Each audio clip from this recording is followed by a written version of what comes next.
Buenas noches a todos, bienvenidos a esta última sesión del día de hoy, una sesión muy especial. Mi nombre es Claudia Roseno, en nombre de todo el equipo de la Feria del Libro, les doy la bienvenida a esta presentación. Ante todo y nuevamente queremos agradecer a la familia de Miami-Dade College, a todos los voluntarios, así como el apoyo de nuestros patrocinadores, entre ellos el Stacy and Eric Mendes Fund for Jewish Studies, Ashib Miami, Green Family Foundation, Nicholas Children's Hospital, de GW Mario Marquez and Brico, Amazon y de Linda Sawyer Franklin Foundation. El compromiso del Miami-Dade College siempre es el de garantizar el acceso a la educación y a la cultura para todas las personas. Y esto fundamentalmente ha sido la base de la visión de la feria durante las muchas décadas de su existencia. Cada año nos esforzamos por contribuir a este objetivo, explorando diversas maneras de lograr que Miami esté en sintonía con el mundo y que a su vez el mundo permanezca conectado con nuestra ciudad a través de un intercambio de ideas continuo, dinámico, variado y enriquecedor. Con mucho gusto presentamos a Zoe Valdés con su nueva obra París será una rumba, en conversación con nuestro apreciado Alejandro Ríos. Le pido un caluroso aplauso para los dos.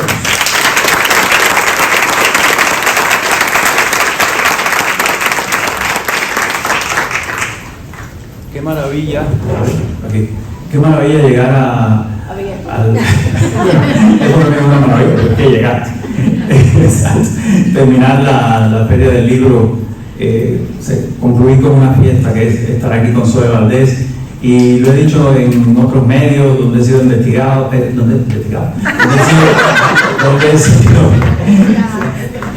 interrogado, donde he sido entrevistado, que es algo del pasado. Es la tercera vez, estoy casi seguro, que presento a Zoe Valdés. La primera igual fue un espectáculo personal, así como ustedes, loco por conocerla, porque también, ¿qué pasa? El escritor, y lo he dicho muchas veces, es un creador solitario. No mucho el caso de Zoe, pero es así, es alguien que está solo con su página en blanco y que tiene que elaborar la historia. Y además hay otro elemento. Esta es quizás la única oportunidad en que Zoe tiene la posibilidad de estar con su público natural. O sea, yo sé que aquí hay personas de todos los lugares de la tierra, o puede haber, pero la gran mayoría son compatriotas de ella que vienen a rendirle el tributo que ella merece. Así que esta es la única manera. Algún día podrá presentarse en La Habana, algún día podrá presentarse en Santiago de Cuba. Por lo pronto tenemos que conformarnos con Miami, que también, por cierto, es una rumba, como el nombre de su nuevo libro, que y ustedes lo van a ver ahora cuando lo compren, y ella se van con el precioso autógrafo de Zoe. Es un libro que se lee de una sentada. Es la experiencia de ella en París, pero con unas viñetas, con unos capítulos cortos que cuando tú vienes a ver ya se acabaron de lo bueno que son, y que nos refieren personajes. Yo de hecho pensé, la primera vez que yo fui a Francia, que lo hice a través del túnel de Londres y París, al otro lado del túnel en París estaba Zoe esperándonos. Y después de leer esto, y en aquel momento fue muy gentil. Como una tacita de café. Exacto. Fue muy gentil y nos llevó aquí y allá. Pero después de leer este libro, digo, wow, esto también es como una guía de París. Aquí hay cosas que tengo que... Siempre París se puede regresar, por supuesto. Pero aquí las propuestas de eso te hacen revisitar esa ciudad, porque ella le da un cuerpo y un alma a ese lugar muy particular.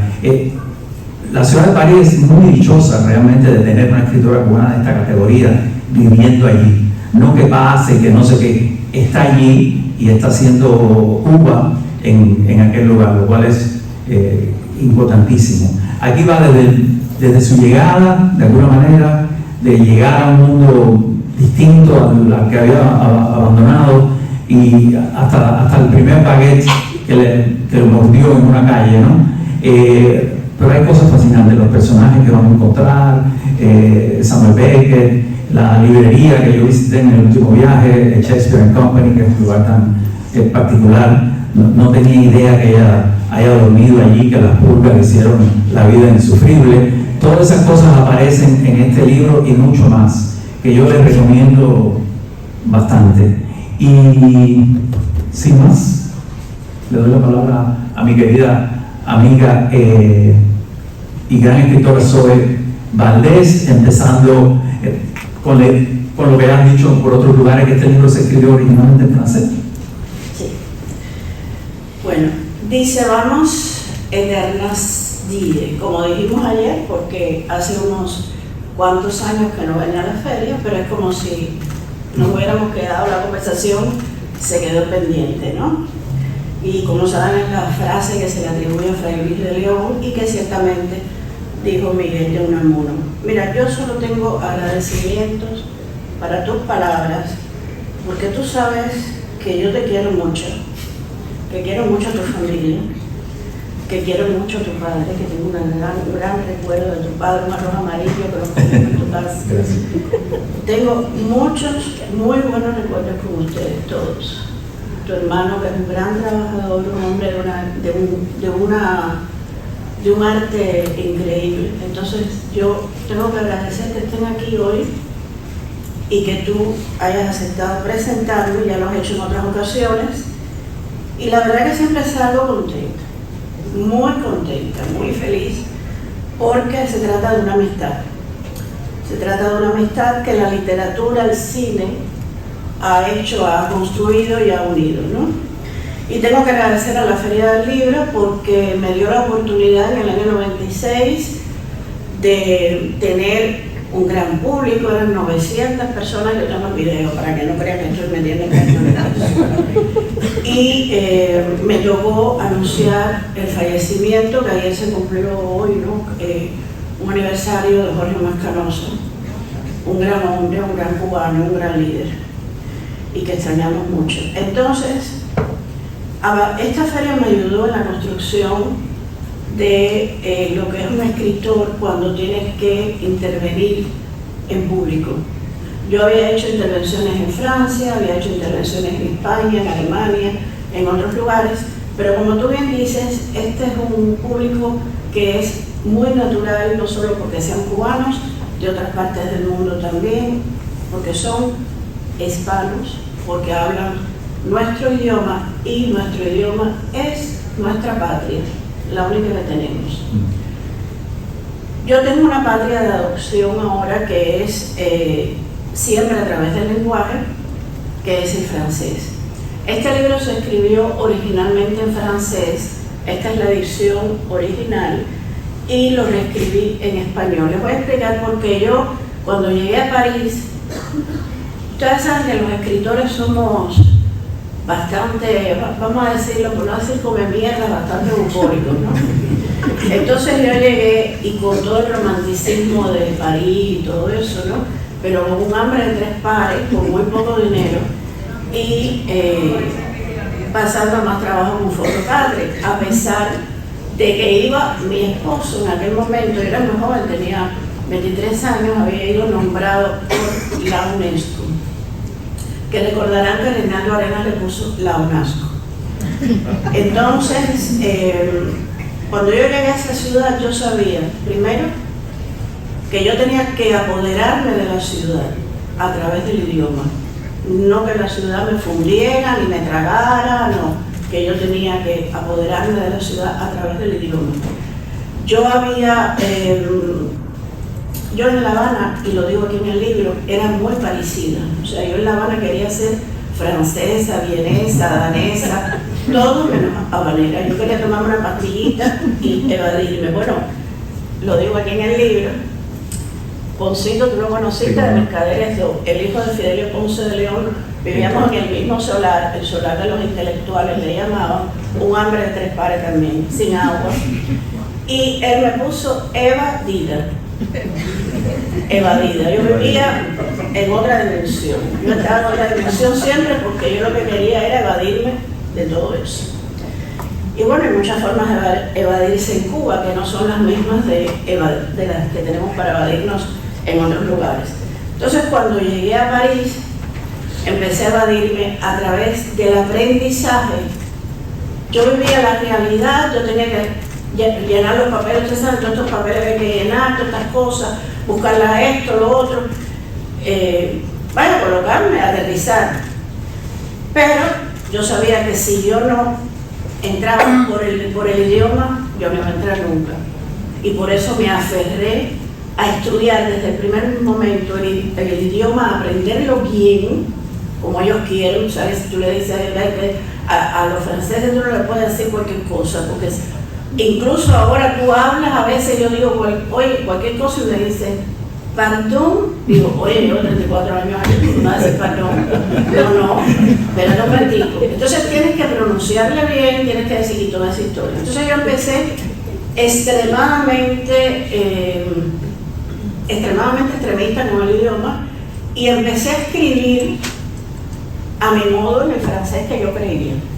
Y de ahí sale este libro, de todos mis primeros ejercicios que yo guardé en cuadernos. Yo escribía poemas, yo escribía todo lo que veía, iba mucho a las librerías. Los libreros me dejaban leer los libros porque no tenía dinero, sentada en el piso. El poeta George Whitman, que era el librero original de Shakespeare & Company, pues él vio que yo estaba, tú sabes, media loca, y me dejó quedarme ahí en la librería un tiempo. Era una librería que no es como es ahora está más limpia. En la época eran unos catres llenos de pulgas, bueno, ya tú sabes. Y lleno de gatos también. Había una foto de Alba de Céspedes, que vivía ahí muy cerquita. Y ahí me quedé mucho tiempo y ahí conocí a una gran cantidad de escritores, a Lawrence Turrell. Bueno, hice un mundo, y ahí lo cuento lo que le dice a Lawrence Turrell, ¿no? Dice, bueno, ella, cuando me lo presentó, ella es escritora, pero todavía le falta pasar un poco más de hambre para de verdad ser escritora. Entonces tenía razón. Y de ahí sale este libro, sale de un gran amor por el francés, por el idioma, de un gran amor por la lectura y por los autores franceses que me acompañaron siempre, y de esa cosa que tenemos los cubanos, ¿no? Que tenemos a Cuba en el idioma, tenemos el idioma que es nuestra patria, como ya dije, pero por si acaso vamos buscando otra patria porque tú nunca sabes. Entonces me busqué mi patria de adopción, que es la lengua francesa, como ellos lo llaman, y que sabes que son muy estrictos. Ellos tienen el Instituto de la Francophonie, ellos tienen unos estudios tremendos sobre la lengua, el cuidado que no le damos nosotros al español, ellos se lo dan a su lengua. Así que tú sigues disparando ahí. Y si hablo mucho, me callas. No. ¿Y qué tal entonces, ahora que hablaste de eso y para seguir ahondando ahí, y qué tal el acento? ¿Ellos lo descubren o son condescendientes con el extranjero que tiene un acento pero que se empeñan a hablar por el francés? No, ellos son bien estrictos y por ejemplo, tú le puedes hablar, incluso le puedes hablar en español, en inglés no te lo pasa mucho porque ellos ya tú sabes. Pero si tú le dices una barbaridad de estas así en francés, ellos te corrigen y no les da pena corregirte ni nada y te dicen, no me vivais ici, il faut continuer a hablar como ça. Entonces te van corrigiendo todo el tiempo, pero a mí eso me cuadra, porque a mí el rigor siempre me cuadró. A mí, yo soy una persona que viví en un cuarto de La Habana Vieja, en un solar, con mi abuela, mi madre y mi tía, 3 locas de edad, pero que eran muy rigurosas, muy estrictas. El palo de trapear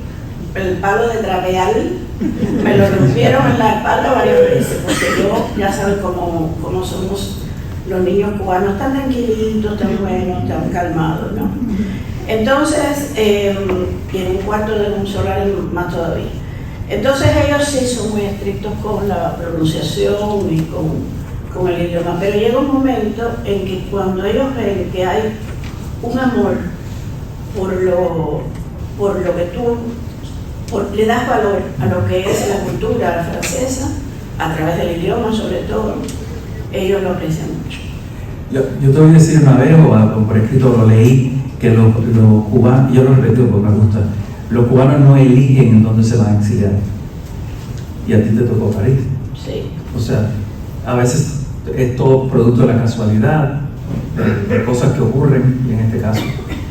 Es lo que me tocó por la libreta y ahí caí, y la verdad que estoy muy contenta de haber caído ahí. Hubiera preferido con mi padre, que había sido preso político. Saludo a todos los presos políticos que han venido. Saludo también a mi querido Ibrahim Bosch, líder del Partido Republicano de Cuba, tanta gente fiel a la libertad de Cuba. Gracias por venir. Mi padre estaba en New Jersey, pero yo era la primera hija de un primer matrimonio, entonces no tenía el derecho en aquel momento a salir directo para acá. Y esa fue la posibilidad que se dio, y la verdad que nunca me he arrepentido, nunca me he querido ir de ahí. Además tengo ya a mi madre enterrada ahí, y es una ciudad que yo me apropié. Ella no me devoró, me pudo haber devorado y yo no, yo la devoré a ella. Pero eso no obstante, claro, nunca van a ser las mismas necesidades de Cuba, de las necesidades que pasaste allí, el hambre que pasaste allí, la injusticia de tu misma jefa que tú pones ahí, que pintas en ese libro. No obstante todo eso, tú siempre le viste un ángulo que París iba a ser el lugar. Mira, yo cuando era niña, mi abuela era declamadora. ¿Ustedes se acuerdan las declamadoras en Cuba? Una maravilla. Bueno, mi abuela declamaba en el Teatro Martí, y ella declamaba a Baudelaire. Imagínate, entonces, ella decía, y ahora un poema de Baudelaire. Vaya, la gente creía que era alguien que vivía del aire, no Baudelaire. Entonces ella decía, por ejemplo, ces tailles de géant l'empêchent de marcher, ces ailes de géant l'empêchent de marcher. Entonces, yo fui aprendiendo el francés porque mi abuela, ella quería ser francesa por el teatro, y era muy mala actriz, una actriz de segunda, pero era una gran abuela. Era una cosa de esas abuelas cubanas que tú sabes, que lo que no aprendes lo tienes que aprender, porque si no... La letra con sangre. Exacto. Y entonces ella quería ser francesa, ella tenía esa cosa en su cabeza, y a partir de ahí ella me llevó a un lugar de una señora que se había quedado varada en Cuba, una francesa, cuyo se había enamorado de un cubano, yo lo cuento un poco ahí, Sí. Leo Lenormand, y con ella aprendí algunas palabritas. Pero el problema con Leo Lenormand era que tú ibas a aprender francés, y decía, tú te imaginas que los vinos por la bodega es una cosa, la francesa decía, esta mujer es más cubana que yo, esta mujer no va a aprender nunca. Ella lo que estaba era preocupada por lo que le iba a llegar por la libreta, en el número de la casilla, de eso. Y me contaba su vida, eso sí, en Francia antes de ir para, iba a decir de ir para Cuba, antes de ir para Cuba. Entonces sí, yo era muy, como lo digo aquí, yo era muy francesa en La Habana, y ahora soy muy habanera en París. En la portada del libro está esta opinión de un crítico del New York Times que dice: la Madonna de la literatura cubana, Zoe Valdés es nuestra Night Nin. Y después tú elaboras cosas, creo que conociste un hermano de Night Nin, ¿puede ser? O Sí, un a Joaquín Colmel, que nos hicimos muy amigos. ¿Es justa esa comparación? Mira, eso igual tú no te acuerdas, pero esa entrevista en el New York Times, él había escrito un artículo sobre mí, Sí. Y esa entrevista en el New York Times, tú estás hablando en esa entrevista, cuando él dice eso. Y él dice, tú le dices algo de la feria del libro, esto, lo otro, y él dice, porque Zoe Valdés es como la Madonna que a mí desde luego, lo agradezco mucho, ¿no? Pero yo más bien soy la guaricandilla de la Madonna, yo, bueno, pero se lo agradezco una enormidad, ¿no? Cuidado. Para decir que uno es una guarigandilla, hay que haber estudiado y leído mucho. No todo el mundo cuidado, puede salir mal, que siendo guarigandilla te saca la guarigandilla y no. Entonces, chico el gusto, sí, ¿por qué no? Eso lo de Anaí salió porque yo dije algo, okay. No me Tú lo dijiste, yo voy a buscar la entrevista y te la voy a mandar. Y la verdad dije, mira, que fiel es Alejandro, es que Alejandro siempre ha sido una perlita de esos amigos que son una perla. Gracias. Hay una, y yo creo que tienes un libro después sobre eso, pero ahí ya tú adelantas un poco, cubanas totalmente ilustres que yo no tenía ni la menor idea. Gente que relacionaba con el padre de la patria, pero también hay una esposa, ahora no recuerdo bien, pero son gente de nombre, ahí en París, ¿no? Y muchas pasándolas de Caín, diría yo. Sí, bueno, Ana de Quesada, desde luego, que vendió coquitos rayados en las calles de París, eso no hay que olvidarlo, no había gran cuanto eso. Ella tuvo que vender coquitos rayados.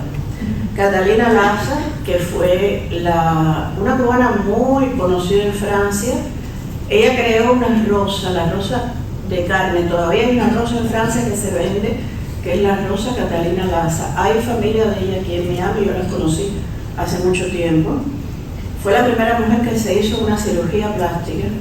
Era la musa de la Lica. Y la tumba de ella en Cuba, en Colón, era aquella tumba famosa que eran todas llenas de rosas de cristal. Cuando ella muere, el esposo la manda con la Lica. Ya la Lica había ido varias veces para hacer el mausoleo. Y cuando, bueno, la entierran allí, ¿no? El mausoleo era uno de los más bellos del mundo. Ha salido en guías del mundo de turismo, que era una cosa de una belleza tremenda, porque era todo de cristal. No sabes si habrá sobrevivido, no tengo no, idea. Se acabó, todo se llevaron hasta la reja. Y la rosa era rosa. Y la residencia de él también estaba bien enredado, pero que tenía también ella que ver tenía con la color casa, una de las casas, bueno, era la embajada rusa. Ajá. La casa de Codo, creo que era de 1980, no me acuerdo si era el 26, bellísima casa, y la cogieron para la embajada, la amistad con no sé qué. Yo creo que amistad con los oro, algo de eso. Tú sabes que yo siempre he dado una amistad con alguien, ¿no? Y así fue, y hay muchas mujeres aquí que después yo en este libro, Hijas de Cuba, sí, que yo publico Sentir Cubano, pues, y con mi pequeña editorial, están presentes porque son mujeres que siempre se me han quedado, pienso mucho en ellas, ¿no? Y, por ejemplo, cuando yo iba a veces que pasaba por la calle donde me habían dicho que Ana de Quesada se ponía a vender los coquitos rayados y todo eso, a veces iba y salía, hacía un trabajo ahí, salía y no podía comer, porque me daba un dolor, se me salían las lágrimas, ¿sabes lo que es mentir? Y lo mismo cuando llegué, o sea, iba a comer algo y decía, Dios mío, mi mamá que está sin comer. Unas cosas que son, yo creo que los únicos que nos pasa eso es a los cubanos, de gente que arrastra un dolor muy... Que pensar en eso, en que se quedó, lo que se quedó atrás, en lo que tú comes, entonces piensas que no está comiendo. Pero ya yo estaba pensando en Ana de Quesada, figúrate, y los coquitos rayados, entonces... y todavía pienso en ella, Dios mío, que hubiera hecho Ana de Quesada con un gramo, ¿no? Pero evidentemente no se dio la oportunidad. Y la forma en que decidiste hacer este libro, que son estos capítulos, esto mismo, el pan de fresa, referente a Durero, Cioran y Colet, o sea, decidiste de esta manera, tú que también las novelas tuyas te las emprenden por ahí para allá y empiezan, bueno, mira, las historias una detrás de otra. Tú seguramente lo sabes porque tú lo sabes como soy yo, ¿no? Yo escribo un libro como este, que es muy personal, muy personal, para refrescar y entrar en un libro más gordo, en una historia más dura, como por ejemplo cuando escribí, bueno, la de Paul, La Casa del Placer, sobre el pintor francés, y después escribí Batista, la novela de Batista, ¿no? Yo estoy siempre entre varios libros, llevo muchos años escribiendo un libro es el tercer volumen de esos hombres de Cuba, que el primero fue el peor de todos, la ficción Fidel, después vino Batista, el hombre de Cuba, y después vendría Martí. Entonces, esa historia, que es una historia que me pongo a temblar y todo, porque ustedes no pueden imaginar las cosas que a mí me han pasado con Martí en París, haciendo cosas para escribir este libro. Pero si quieres contarnos algo sobre eso, ¿no? Pero el editor me llamó y me dijo, mira, el salto de Batista a Martí es muy alto. Y en ese momento da la casualidad que se me da esos azares en mi vida que son tan importantes, que una persona que yo respeto y quiero mucho empezó a contarme su historia, y empecé a escribir su historia. Ese hombre es un hombre, para mí, uno de los más grandes hombres que tiene Cuba hoy en día, y el exilio, que es Santiago Álvarez. Y entonces estoy en ese libro. Ese libro va a ser una bomba, porque ese libro es el libro de un hombre que ha hecho todo por Cuba, y que en su cabeza lo único que tiene es Cuba, y que su amor es Cuba, y que todo el dinero que tiene es Cuba, y que toda su familia, su gente, sus hombres, sus mujeres, todo es Cuba. Y ese es el tipo de gente que a mí me gusta. Entonces, ese libro me ha llevado mucho trabajo, porque he tenido que entrevistar a mucha gente. Aquí está Landy, que es uno de mis entrevistados, gracias por venir, y otros compañeros de ruta de la época, porque recuerden que él hizo muchas batallas ha hecho muchas batallas dentro y fuera de Cuba, ¿no? Entonces este libro yo lo tenía ya hacía mucho rato, cuando publiqué La intensa vida, que son también viñetas de mi infancia en Cuba, mi abuela, mi madre. El editor francés me dijo, yo quiero un libro como este, pero en francés. Yo le dije, lo tengo, y dice, oye, la verdad que tú lo tienes todo. A ti no se te puede decir, ¿tienes algo? O lo tienes, niño, yo, vaya. Entonces, yo le dije, lo tengo porque tengo varios diarios que cuando yo llegué y yo quería ser francesa, y yo quería aprender el francés, y yo quería escribir en francés, y yo quería que me confundieran con una francesa, y yo empecé a escribir todo lo que yo viví. Y eso fue, él me dijo, eso lo quiero. Y cuando leyó lo escrito en francés, me dijo, mira, son desde luego poemas muy, viñetas, poemas muy herméticos algunos, porque yo quería ser como Cioran, y además conocí a Cioran ahí con un cuento en el libro, y toda esa bobería que le entra a uno, ¿no? Y él me dijo, si describes todo eso, ese libro va a ser extraordinario. Y así fue como se publicó primero en francés, luego en español. Yo tengo un editor en español que yo amo, Berenice, y él, la verdad que me dijo, ese libro lo quiero, fue un amor trabajar ese libro con él, porque yo tuve que reescribir el libro en español. Él escogió todas las fotos, que son fotos de la época. El otro día una señora de aquí me dijo, una señora que me encontré me dijo, pero tú eres Soa. Yo estaba sentadita ahí por una entrevista, digo, sí soy yo. Dice, ay, pero qué distinta estás de las fotos. No voy a hacer el acento porque van a adivinar. Y dije, hombre, claro, porque ella es una vieja y esto es una muchacha joven. Pero esa soy yo. O sea, yo fui esa. Vamos, porque ahora la gente se cree que tú, la foto de antes, ya no eres tú. Esa, c'est moi. Y esta también. C'est moi. Entonces, además, si yo no estaba tan arrugadita, se hace longtemps. Magnifique. Entonces, bueno, en total, muy simpática la señora, gracias, porque mira qué fragmento tan bonito me ha dado, ustedes se han reído y todo, ¿no? Pero bueno, el editor me dijo, voy a poner todas las fotos de la época, y yo le mandé una foto y le dije, fíjate, esa foto que te mandé tiene que ver con algo, y te lo voy a explicar, pero ya está explicado en el libro, ya yo lo había contado en francés. Esa foto que ven así, es del 2 de mayo del 86, el día de mi cumpleaños. Soy Tauro y bueno, episodios nacionales, Benito Pérez Galdós, ya tú sabes, toda la historia que ustedes se conocen, supongo. Pero ese día pasó la nube de Chernobyl y dijeron, no abran las ventanas, pero tú le vas a decir a una manera que no abra la ventana pasando la nube. Yo quería ver la nube. Abrí la ventana, puse la maquinita mía de escribir, hice la foto. Bien. Meses después tenía 2 nódulos en las tiroides, se me cayó todo el pelo. Y ahí está descrito, no lo voy a contar, pero bueno, tengo que ir. Quizás yo lo leo un ratico ahí, alguna cosa. Y tuve que ir a hacerme unas punciones para vaciarme los nódulos. Y entonces el médico me dijo, póngale una demanda, digo, aquí a los rusos, niños, que si yo vengo de Cuba, ¿cómo tú crees que aquí ahora los rusos? Póngale una demanda al gobierno francés. Digo, no, si es que el gobierno francés dijo que cerráramos la ventana, yo fui la que la abrí.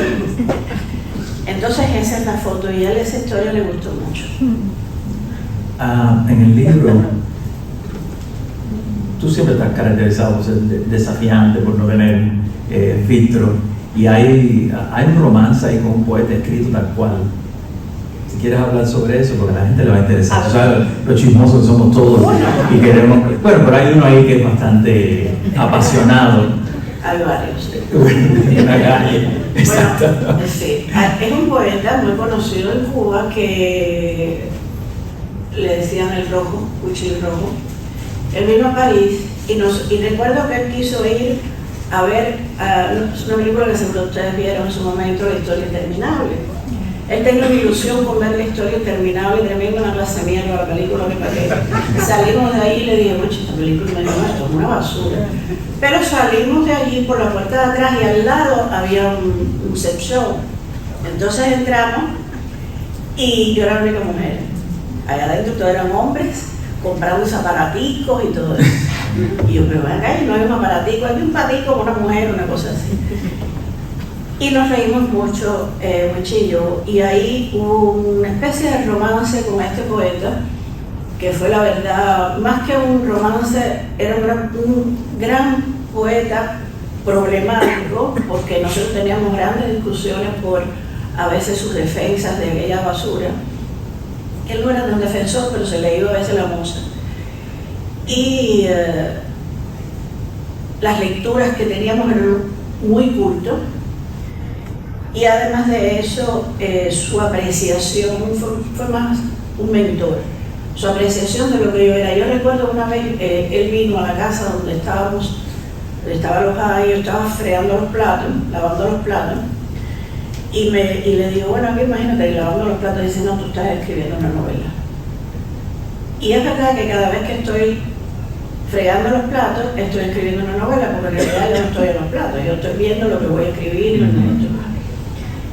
Y además de eso me dio mucho impulso para escribir poesía. Yo estaba muy temerosa todavía de publicar mis primeros poemas y todo, eso era muy joven, ¿no? Y fue una historia bonita, y después murió. Y cuando a mí me salieron los nódulos, él estaba muriendo sin Cuba. Sí, fue una enfermedad terrible, la cosa sabía. Sí. En varias ocasiones hay capítulos ahí donde tú te tienes que disfrazar de hombre para hacer varias cosas, y resulta que como hombre tenías más suerte que como mujer. Quiero decir, para conseguir. Bueno, era flaquita. Exacto. Okay. Ahora ya tú sabes cuánta faja tengo puesta aquí. Mira. Un poco elabora sobre eso, porque es tan sí, puede elaborar. particular. Había una cosa que se llamaba en París, estaba el Palace, seguramente ustedes conocerán, tienen que hacer un programa sobre el Palace, porque lo que te va a encantar, aquí está mi amigo Pepe Forte, un aplauso para él, porque él es... En el Palace, lo que no se sabe es que el Palace, el DJ, era un cubano, y Cuevas. Era un mulatón cubano, en aquella época era muy sabroso, un mulatón muy bonito. Y él era muy amigo del diseñador Elisa Lorán. Él es el que le dice a Elisa Lorán que haga una pasarela con la baguette debajo del brazo. Y y tenía mucho éxito en aquella época. Y después había otros lugares, que era los baños, las duchas, el bain douche, que era un lugar donde antiguamente había, tú sabes que esta gente no se baña, tenían baños y duchas públicos para ir ahí a refrescarse de vez en cuando, ¿no?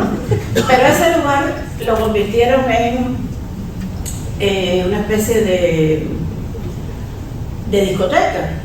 Y ahí iba en la época iba todo el mundo allá, entonces claro, yo iba también. Entonces yo tenía una amiga francesa y era muy amiga de una rusa que estaba con un Barceló, el pintor, y yo iba siempre, no tenía ropa, y yo me disfrazaba, me ponía unos lazos y unas cosas para que me dejaran entrar, porque era un poco como 54, el Club 54, había una persona que te miraba, te estudiaba y te dejaba entrar. A mí nunca me dejaban entrar, porque no. Ella me veía y me decía, no. Y yo ya no sabía quién me llamaba. Y a veces tratabas de encontrar mejor ropa, porque pasamos todas tus necesidades y te eran pesados. Iba a los árabes, los berrizón, que los árabes ustedes saben que venden ropa de gente muerta, entonces ahí iba a buscar la ropa de los muertos. Y yo me compraba una chaqueta de esto, con 10 euros, 10 francos, esto en la época era franco, y así, y llegaba y me decían, no. Y me dice la rusa un día, niña, ¿por qué tú no te pones de hombre? Porque igual es que este hombre ha fijado contigo, que tú eres mujer, ponte de hombre. Entonces me rapó la cabeza por un lado, me dejó el pelo por blanco por aquí. Como nunca. Me puse así un pantalón del pintor, todavía una pintura rojo, con un pullover de raya tipo Picasso. Y llegué y ella me dijo, no, se te puede ir una pluma, y si se te va una pluma, mira, a ver, pero corrígela. Bueno, llegué ahí, fuertecita, y me dice, me mira así y me dice, ¡súper! O sea, que ellos se demoran en las palabras que salen. Ella te mira así y te dice, ¡súper!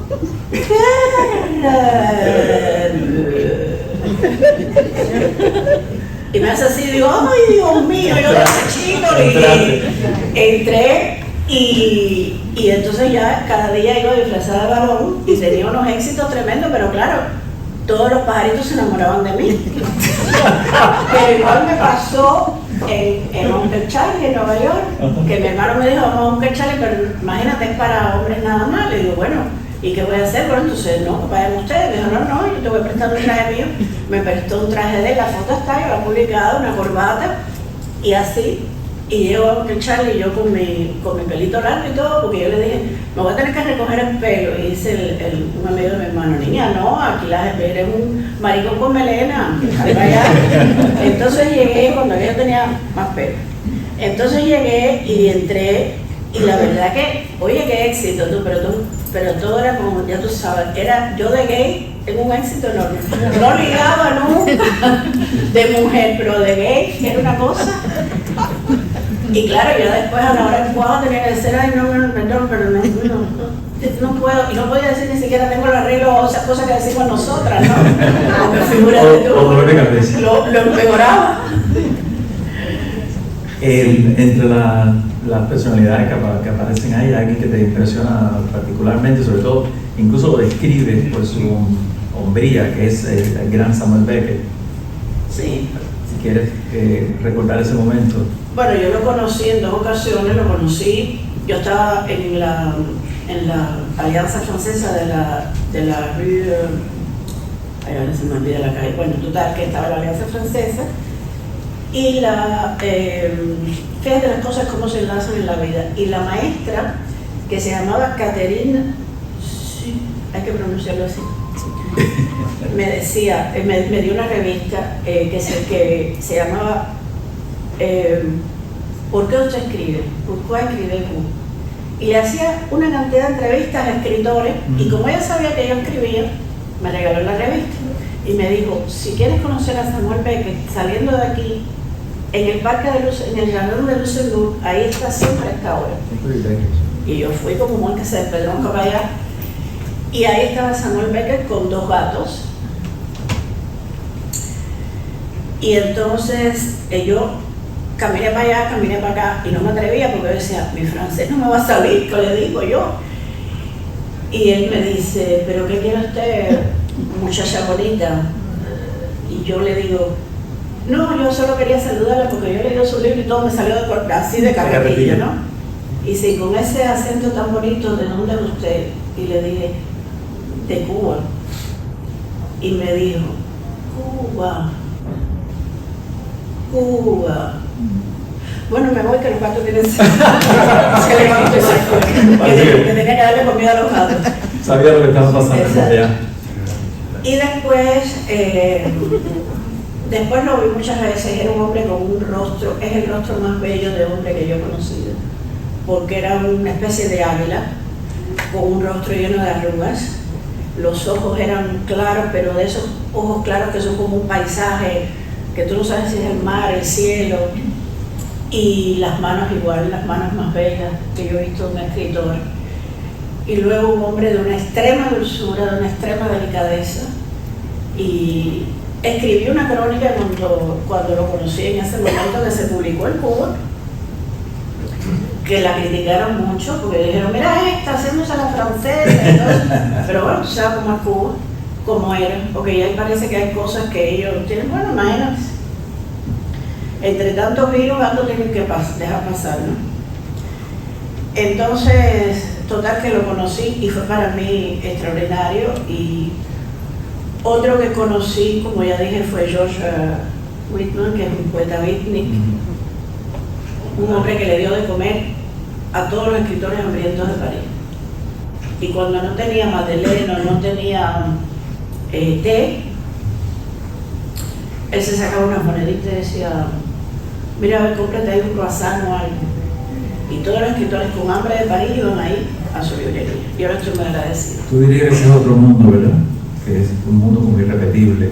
Cuando con una personalidad como esa, sí, es muy difícil ahora encontrar a alguien que... Ya eso ha cambiado y es muy difícil encontrar a alguien así. Mira, yo publiqué este libro sobre todo porque yo estaba muy indecisa si publicarlo o no, porque ese es un París que se va perdiendo. Cuando nosotros llegábamos, primero en una época existía la palabra exiliado, ya esa palabra no existe, ahora es inmigrante o migrante. O sea, migrantes son los pájaros, ¿no? Pero bueno, existía exiliado, había escritores exiliados. Y la gente que iba a conquistar, iba a ganarse el exilio, iba a trabajar, iba a hacer una vida que aportara algo, que no se quedara con el pechón, con la boca abierta para que te digan ahí, no.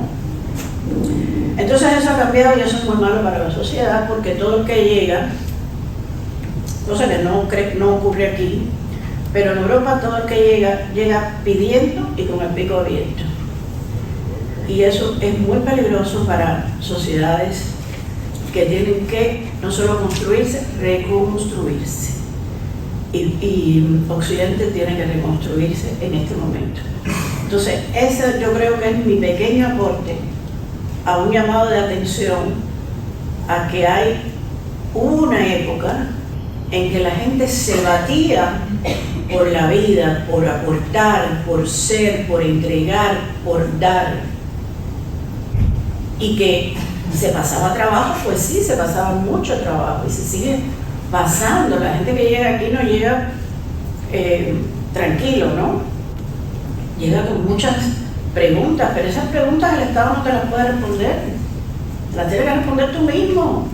Tú tienes que batir por tu vida, por la vida de los tuyos. Pero tú nunca estuviste con la boca abierta esperando que te alimentaran como un pechón. No, en primer lugar porque en París no es como aquí. En París un cubano y una vez escupía lo mismo. O sea, yo llegué a pedir asilo político y ellos decían que en Cuba no había una dictadura y que yo tenía que probar mediante los periódicos locales, o sea, mediante Granma, que yo era una perseguida política dentro de Cuba. Eso se lo piden hoy todavía a jóvenes que llegan del 11J a París, que tú sabes que yo me he ocupado mucho de ellos con abogados y todo, porque inmediatamente los encarcelan en centros de detención. Entonces yo al momento me di cuenta que esa no era mi vía, que mi vía era fundirme en la masa y ser una más. Pero eso te iba a dar fuerza, te iba a dar más claro, fuerza. Claro. Podías tener la posibilidad de exigir. Sí, y mi obsesión era ser cada vez mejor, era el rigor. Esa era mi obsesión, cumplir con el rigor que ellos te exigían. Y recuerdo que el prefecto de policía, cuando incluso ya yo había publicado La Nada Cotidiana, Le Monde había sacado... ¿Qué más pruebas? Sacado una página entera, y el prefecto de policía me dijo: mientras yo esté aquí usted no va a tener el asilo político, porque una novela no define nada, es una novela. Y yo le dije: en 4 años usted no es más prefecto, ni perfecto. Yo voy a seguir siendo escritora.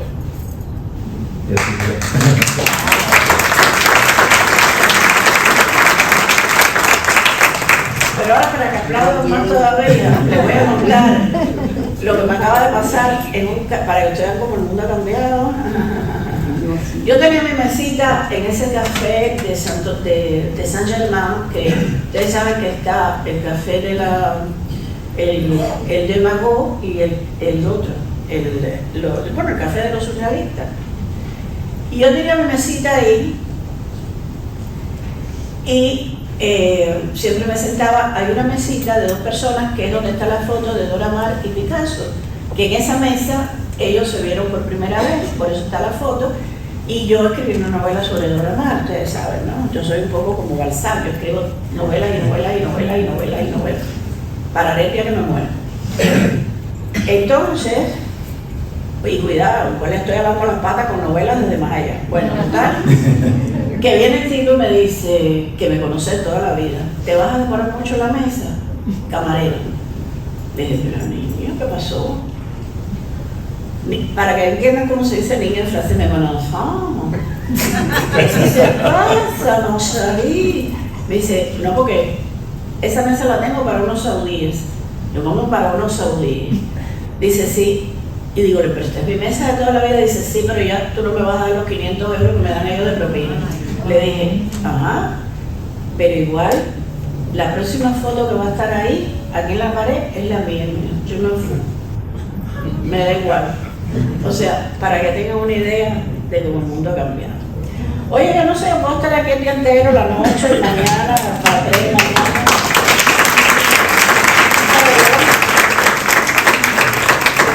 Yo quiero leer, si tú me lo permites. Sí, claro, por favor.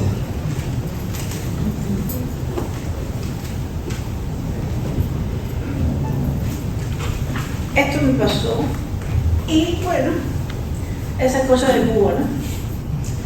Desobediencia y hambre.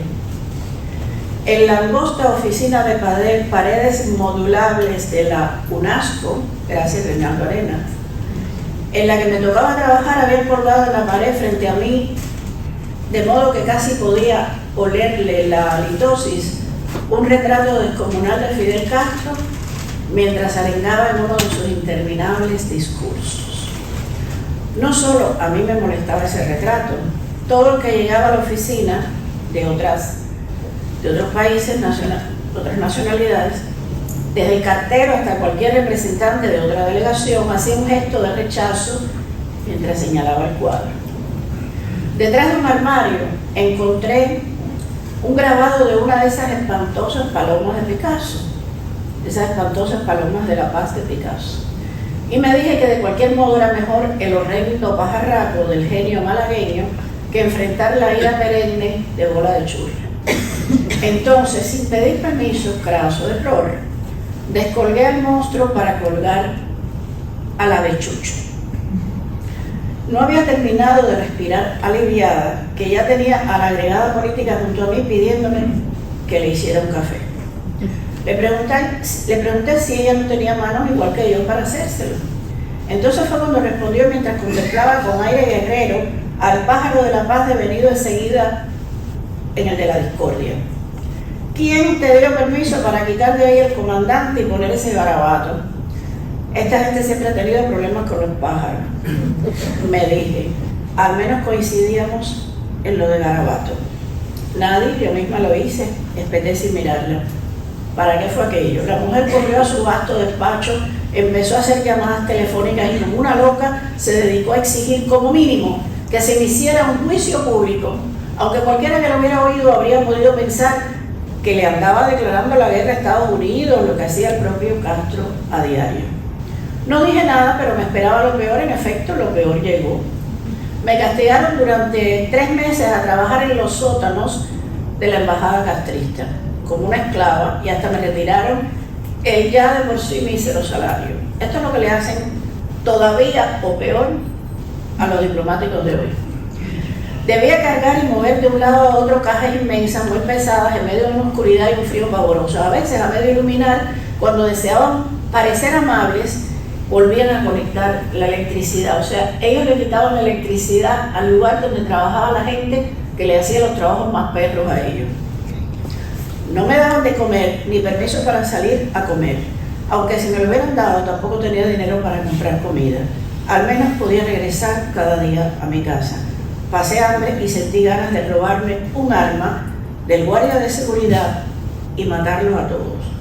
Pero el mero hecho de salir a caminar por París, de robar la sobra que dejaban en los restaurantes antes de que los camareros la retiraran de los platos en las mesas de los comensales, el mero hecho de sentirme libre en París impidió que cometiera la más grave de las locuras. Otra vez, París me salvaba la vida.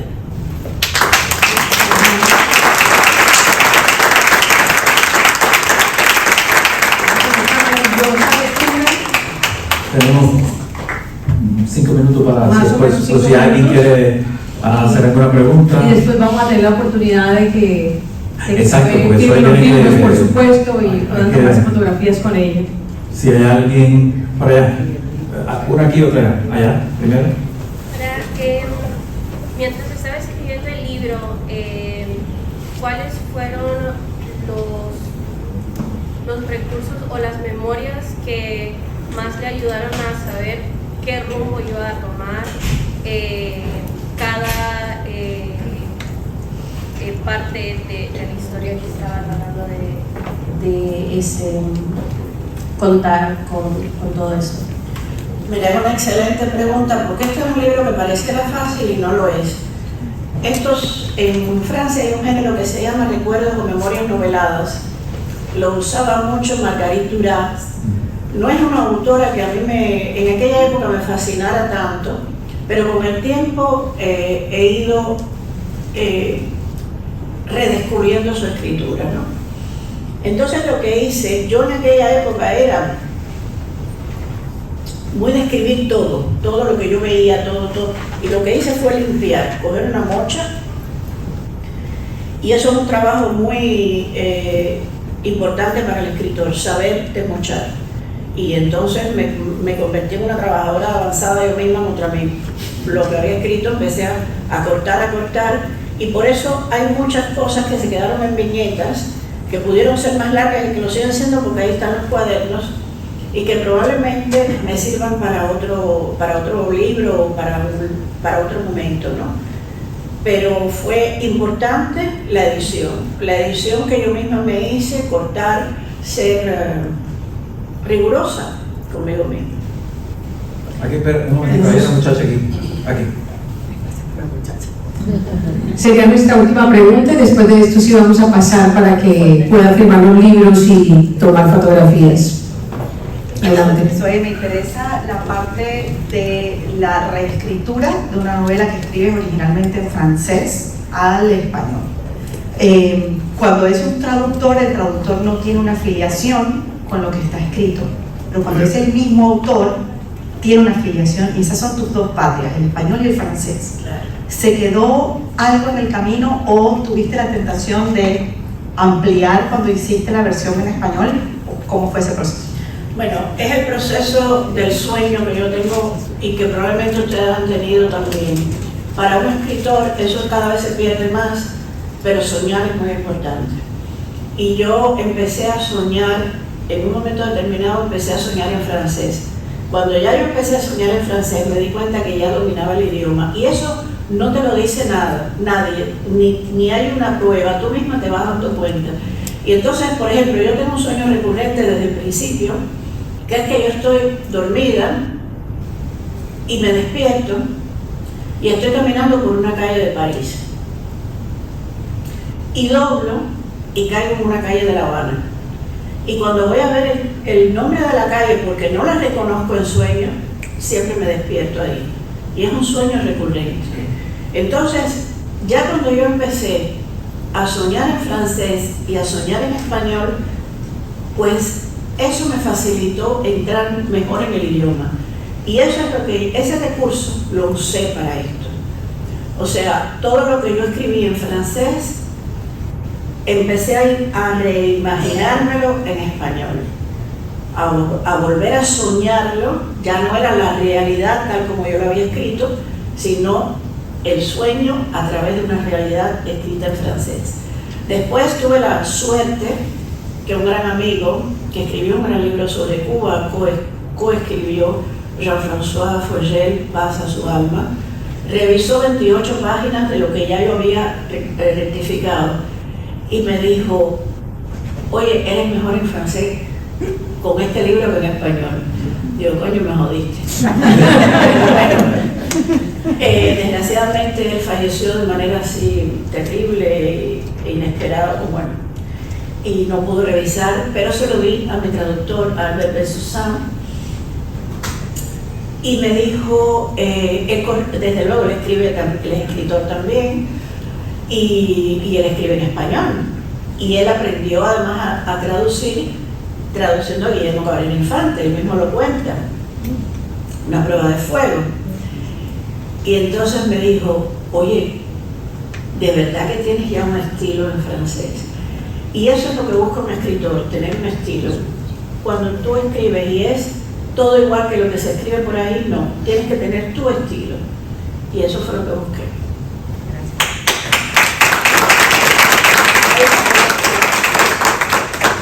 Una más. Una más, por favor. Sí. ¿Atrás? Aquí hay ese caballero de atrás que... Muchas gracias.